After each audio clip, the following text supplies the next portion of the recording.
Radhe Radhe guys, कैसे हो आप। आशा करती कि स्वस्थ होंगे, मस्त होंगे और अपने अपने काम में व्यस्त होंगे। और यहाँ पर आज है शिवरात्रि और ये है शिवरात्रि का ब्लॉग। और मैं बना रही हूँ गाजर का हलवा भोग के लिए।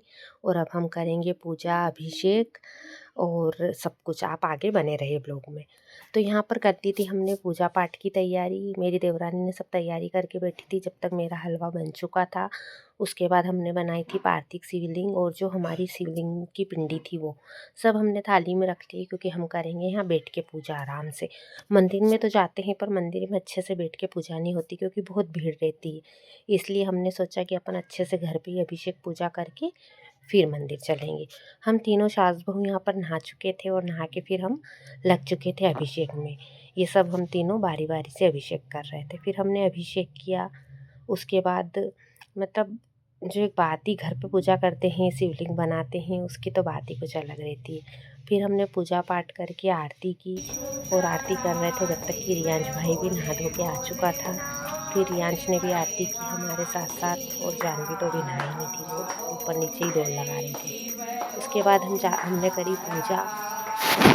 और ये पता है, वो त्योहारों की तो बात ही अलग रहती है। मतलब ऐसा लगता है ना बस कि करते ही रहो पूजा पाठ और ये सब कुछ। और ये तो मेरे को तो ये सब कुछ करना बहुत अच्छा लगता है। और आगे कमेंट करके बताना कि किस किस को ऐसा करना अच्छा लगता है पूजा पाठ। फिर उसके बाद हमारी पूजा हो गई थी। फिर आए पतिदेव जी, क्योंकि ये भी लेट हो चुके थे। फिर इनसे बोला मैंने कि आप भी बेलपत्ती चढ़ा दो, हमारा अभिषेक तो हो चुका था। फिर उनने पूजा करी। उसके बाद मैं, मेरी देवरानी मंदिर जा रहे थे। और ये हमारी प्यारी सी बिटिया रानी बहुत शरारती है ये। उसके बाद हम इसको भी लेके मंदिर गए। फिर देख लो ये मंदिर में कितनी सारी भीड़ थी, इसीलिए हम घर पूजा करते, घर आराम से पूजा हो जाती है।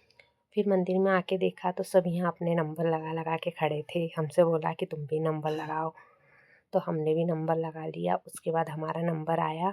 फिर हमने पूजा करी जब तक आ गई थी जानवी भी नहा के मंदिर। फिर हम चारों ने यहाँ पर पूजा पाठ की। उसके बाद आ गए हम घर। घर आए, अब हो बनाना था खाना, क्योंकि सबका तो व्रत था नहीं, इसलिए मैंने सोचा क्यों ना गिलकी बना ले। फिर खाना पीना बना के फ्री हो गई। उसके बाद जुलूस आ चुका था रोड पे, तो हमने सोचा चलो गिलकी बनाते हैं। और बर्फ़ की पिंडी बनाई गई थी, बैलगाड़ी से यात्रा निकाली गई भोले बाबा को बिठा के। मतलब एक अलग ही आनंद रहता, उत्सव रहता है इस दिन का तो सबको। और यहाँ सीहोर में तो कुछ मुझे ज़्यादा ही लगता है, मतलब पूरे रोड भरे थे। उसके बाद हम निकल गए रात को। हमने सोचा चलो अपन मंदिर नहीं गए सुबह से, तो अब रात को ही चलते, झांकी वाकी देख के आते हैं। फिर पतिदेव जी ने बोला कि चलो ले चलता हूँ। बच्चों से बोला तो बोले हमें तो नहीं जाना, आप ही जाओ। फिर हम दोनों जने लॉन्ग ड्राइव पे निकल चुके थे बाइक पे बैठ के। फिर ये हम पहुँच चुके भूतेश्वर मंदिर। यहाँ पर तो बिल्कुल अलग ही, पास में मंदिर के सामने नदी है। फिर उसके बाद हमने दर्शन किए अंदर जाके। और अगर दिन में इस मंदिर में आते तो अच्छे से दर्शन भी नहीं हो पाते, मतलब इतनी भीड़ रहती है, शाम को नहीं रहती। फिर उसके बाद ये बोले चलो निकल तो चुके ही, क्यों ना अपन खाटू श्याम मंदिर भी चलते हैं। फिर हम वहाँ से निकल गए खाटू श्याम मंदिर के लिए। और ये हम जा रहे थे खाटू श्याम मंदिर के अंदर। और यहाँ पर मैं बना रही थी रील अपनी कि भगवान भोले बाबा, बस खाटू श्याम बाबा ऐसे ही मेरा हाथ पकड़ के मंदिर आते रहें हर साल। हर साल नहीं, हर महीने।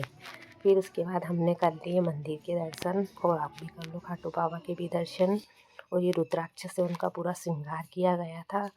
उसके बाद हमने किए दर्शन और हम आए घर। तो हमारे घर के पास में मंदिर है, वहाँ पर भी आरती की तैयारी हो गई थी और फिर की हमने आरती। और अगर ब्लॉग पसंद आए तो लाइक सब्सक्राइब